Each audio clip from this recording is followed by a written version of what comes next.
गुरु के लक्षण श्री शेवड़े और श्री सपटनेकर और श्रीमती सपटनेकर संतति दान। अध्याय प्रारंभ करने से पूर्व किसी ने हेमांड पंत से प्रश्न किया कि साईं बाबा गुरु थे या सदगुरु। इसके उत्तर में हेमांड पंत ने सदगुरु के लक्षणों का निम्न प्रकार वर्णन किया। सदगुरु के लक्षण: जो वेद और वेदांत तथा 6 शास्त्रों की शिक्षा प्रदान करके ब्रह्म विषयक मधुर व्याख्यान देने में पारंगत हो तथा जो अपने श्वासोच्छ्वास क्रियाओं पर नियंत्रण कर सहज ही मुद्राएं लगाकर अपने शिष्यों को मंत्रोपदेश दे, निश्चित अवधि में यथोचित संख्या का जाप करने का आदेश दे और केवल अपने वाक चातुर्य से ही उन्हें जीवन के अंतिम ध्येय का दर्शन कराता हो तथा जिसे स्वयं आत्म साक्षात्कार न हुआ हो, वह सद्गुरु नहीं, वरन जो अपने आचरणों से लौकिक व पारलौकिक सुखों से विरक्त की भावना का निर्माण कर हमें आत्मा अनुभूति का रसावदान करा दे तथा जो अपने शिष्यों को क्रियात्मक और प्रत्यक्ष ज्ञान करा दे, उसे ही सद्गुरु कहते हैं। जो स्वयं ही आत्म साक्षात्कार से वंचित है, वे भला अपने अनुयायियों को किस प्रकार अनुभूति करा सकते हैं। सद्गुरु स्वप्न में भी अपने विशिष्य से कोई लाभ या सेवा शुश्रा की लालसा नहीं रखते, वरन स्वयं उनकी सेवा करने को ही उद्धत रहते हैं।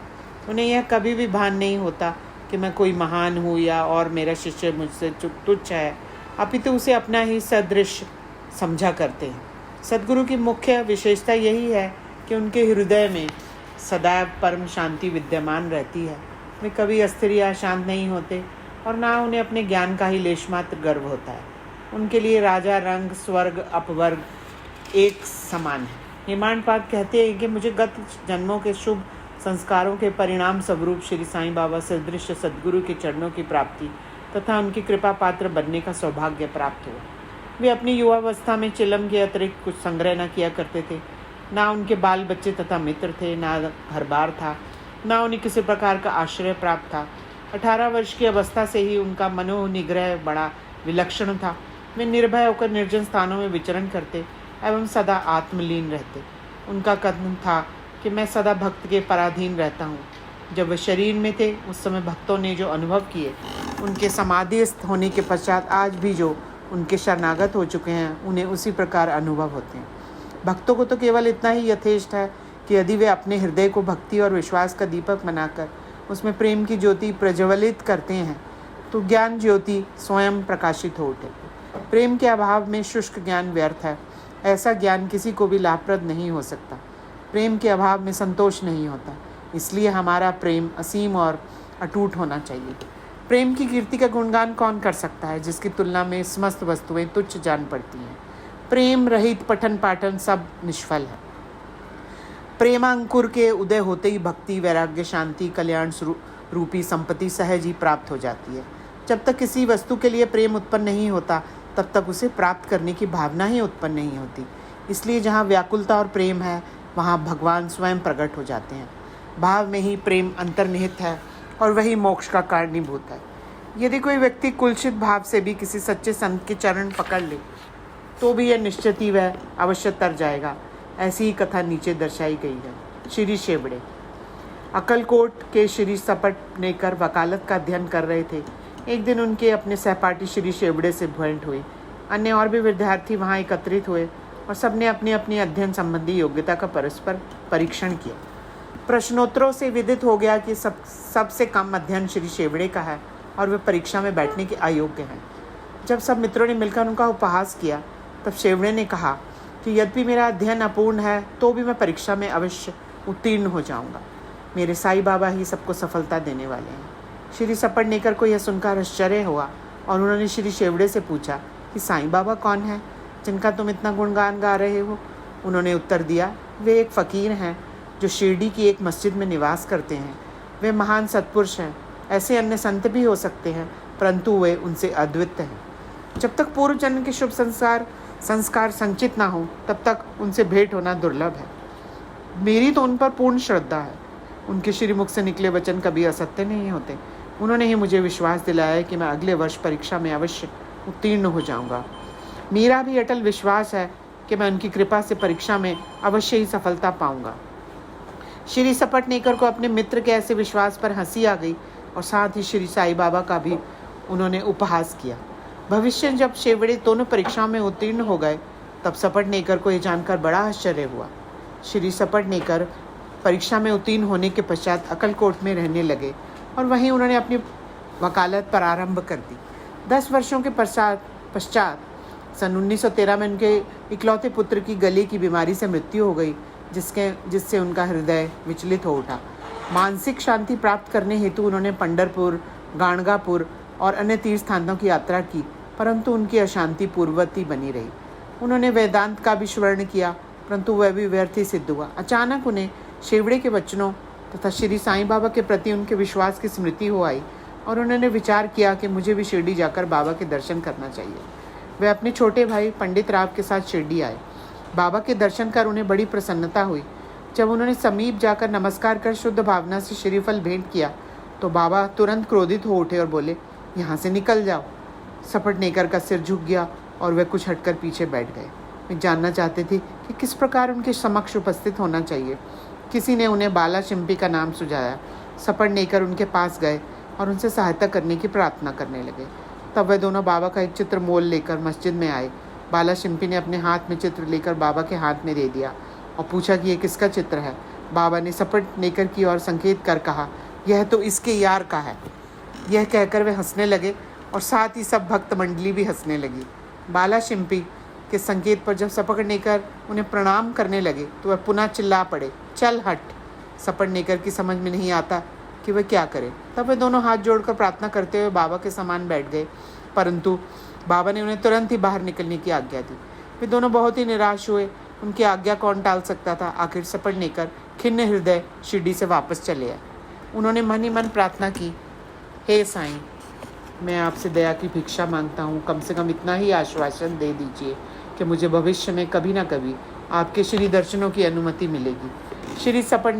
श्रीमती सपटनेकर 1 वर्ष बीत गया, फिर भी उनके मन में शांति न आई।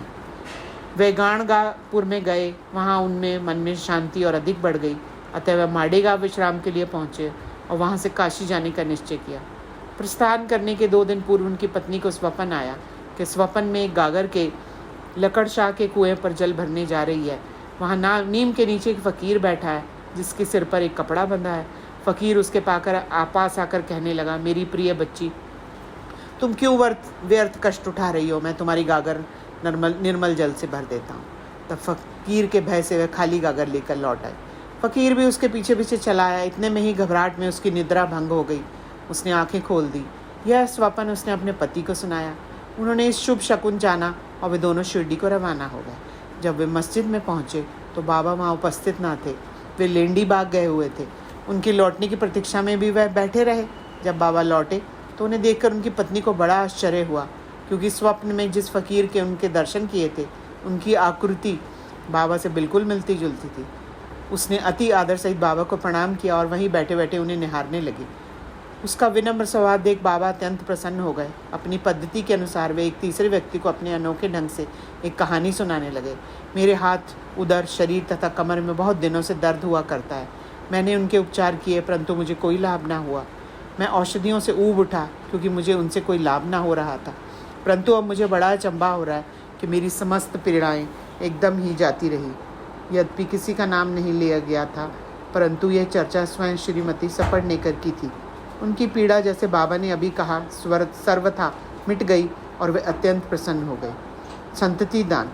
जब श्री सपटनेकर दर्शन के लिए आगे बढ़े, परंतु उनका पूर्वोक्त वचनों से ही स्वागत हुआ, चल हट। इस बार वे बहुत धैर्य नम्रता धारण करके आए। उन्होंने कहा कि पिछले कर्मों के कारण ही बाबा मुझसे अप्रसन्न हैं और उन्हें अपना चरित्र सुधारने का और बाबा से एकांत में भेंट करके अपने पिछले कर्मों की क्षमा मांगने का निश्चय किया। उन्होंने वैसा ही किया भी, और अब जब उन्होंने अपना मस्तक उनके श्री चरणों पर रखा तो बाबा ने उन्हें आशीर्वाद दिया। अभी सपटनेकर उनके चरण दबाते हुए बैठे ही थे कि इतने में एक गडेरिन आई और बाबा की कमर दबाने लगी। तब वह सदैव की भांति एक बनिए की कहानी सुनाने लगे। जब उन्होंने उसके जीवन के अनेक परिवर्तन तथा इकलौते पुत्र की मृत्यु का हाल सुनाया तो सपटनेकर को अत्यंत आश्चर्य हुआ कि जो कथा वे सुना रहे हैं वह तो मेरी है। उन्हें बड़ा अचंभा हुआ और उनको मेरे जीवन की प्रत्येक बात का पता कैसे चल गया। अब उन्हें विदित हो गया बाबा अंतर्यामी हैं और सबके हृदय का पूरा रहस्य जानते हैं। यह विचार उनके मन में आया ही था कि गडरिन ने वार्तालाप चालू रखते हुए बाबा सपटनेकर की और संकेत कहने लगी, यह भला आदमी मुझ पर दोषारोपण करता है कि मैंने ही इसके पुत्र को मार डाला। क्या मैं लोगों के बच्चों के प्राण हरण करता हूँ? फिर यह महाशय मस्तिष्क में आकर अब क्यों चीख पुकार मचाती है? अब मैं एक काम करूँगा, अब मैं उसी बालक को फिर से इनकी पत्नी के घर में ला दूंगा। ऐसा कहकर बाबा ने अपना वरदहस्त सपटनेकर के सिर पर रखा और उसे सांत्वना देते हुए कहा, ये चरण अधिक पुरातन तथा पवित्र हैं। जब तुम चिंता से मुक्त होकर मुझ पर पूरा विश्वास करोगे तभी तुम्हें अपने ध्येय की प्राप्ति हो जाएगी। सपटनेकर का हृदय गदगद हो उठा। तब अश्रुधारा से उनके चरण धोकर वे अपने निवास स्थान पर लौट आए और फिर पूजन की तैयारी कर नैवेद्य आदि लेकर वे सपत्नी मस्जिद में आए। इसी प्रकार नित्य नवेद चढ़ाते, बाबा से प्रसाद ग्रहण करते, मस्जिद में अपार भीड़ होते हुए वे वहाँ जाकर उन्हें बार बार नमस्कार करते। एक दूसरे से सिर टकराते देखकर बाबा ने उनसे कहा, प्रेम तथा श्रद्धा द्वारा किया हुआ नमस्कार ही मुझे पर्याप्त है। उसी रात्रि उनकी चावड़ी का उत्सव देखने का भी सौभाग्य प्राप्त हुआ। उन्हें बाबा ने पांडुरंग के रूप में दर्शन दिए। जब वे दूसरे दिन वहाँ से प्रस्थान करने लगे तो उन्हें विचार आया कि पहले दक्षिणा में बाबा को 1 रुपया दूंगा। यदि उन्होंने और मांगे तो अस्वीकार करने के बजाय 1 रुपया और भेंट में चढ़ा दूंगा। फिर भी यात्रा के लिए शेष द्रव्य राशि प्राप्त होगी। जब उन्होंने मस्जिद जाकर बाबा को 1 रुपया दक्षिणा दी तो बाबा ने उनकी इच्छा जानकर 1 रुपया उनसे मांगा। जब सपटनेकर ने उसे सहर्ष दे दिया तो बाबा ने भी उन्हें आशीर्वाद देकर कहा, यह श्रीफल ले जाओ और अपनी पत्नी की गोद में रखकर निश्चिंत होकर घर जाओ। उन्होंने वैसा ही किया और 1 वर्ष के पश्चात उन्हें एक पुत्र प्राप्त हुआ। 8 मास का शिशु लेकर दंपति फिर शिरडी को आए और बाबा के चरणों पर बालक को रखकर फिर उस प्रकार प्रार्थना करने लगे, हे श्री साईनाथ, आपके ऋण हम किस प्रकार चुका सकेंगे? आपके श्री चरणों में हमारा बार बार प्रणाम है। हम दीनों पर आप सदैव कृपा करते रहिएगा, क्योंकि हमारे मन में सोते जागते हर समय ना जाने क्या क्या संकल्प विकल्प उठा करते हैं। आपके भजन में ही हमारा मन लीन हो जाए, ऐसा आशीर्वाद दीजिए। उस पुत्र का नाम मुरलीधर रखा गया। बाद में उनके 2 पुत्र भास्कर और दिनकर और उत्पन्न हुए। इस प्रकार सपटनेकर दंपति को अनुभव हो गया कि बाबा के वचन कभी असत्य और अपूर्ण नहीं होते। श्री सद्गुरु साईनाथ अर्पणमस्तु। शुभम भवतु। ओम साई राम।